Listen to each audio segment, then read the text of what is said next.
کیسے ہمارے دلوں نے قبول کیا؟ علماء کرام وجہ لکھتے ہیں جب تم قرآن کی اس وجہ کو سمجھو تو صاحب قرآن کو یہاں پہ لانا ضروری ہے۔ ایک مثال سے علماء نے یہ بیان کیا ہے کہ اگر آپ بجلی کی تاروں کو، کرنٹ کے تاروں کو دیکھیں تو وہ ٹھنڈی ہوتی ہے یا گرم ہوتی ہے؟ وہ ٹھنڈی ہوتی ہے، لیکن جب اس کو ہاتھ لگائے تو پھر انسان ہمیشہ کے لیے گرم ہو جاتا ہے، ہمیشہ کے لیے وہ گرم ہو جاتا ہے۔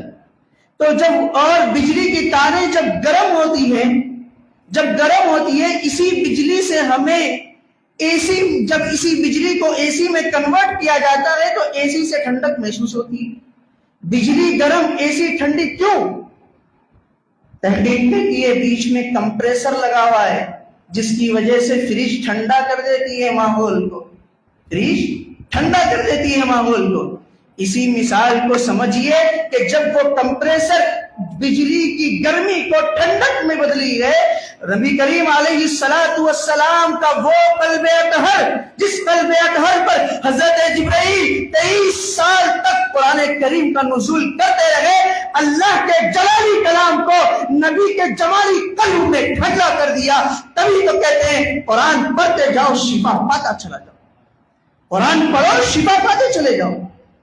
نبی سے ہٹ کے قرآن کو پڑھیں گے تو پھر قرآن جلالی ہوگا۔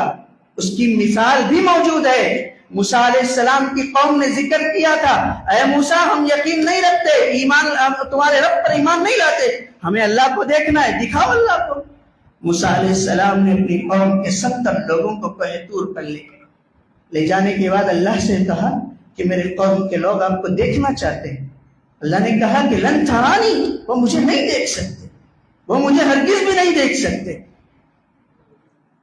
تو پھر حضرت موسیٰ نے اور ضد کی، تو ٹھیک ہے وہ مجھے تو نہیں دیکھ سکتے، سامنے والا جو پہاڑ ہے نا، اس پہاڑ کو غور سے دیکھو، اس پہاڑ پر آئے گا، کیا آئے گی اس پہاڑ پر؟ میری تجلیات آئے گی، اور جب تم میری تجلیات کو دیکھ سکو گے تو مجھے دیکھ سکو گے۔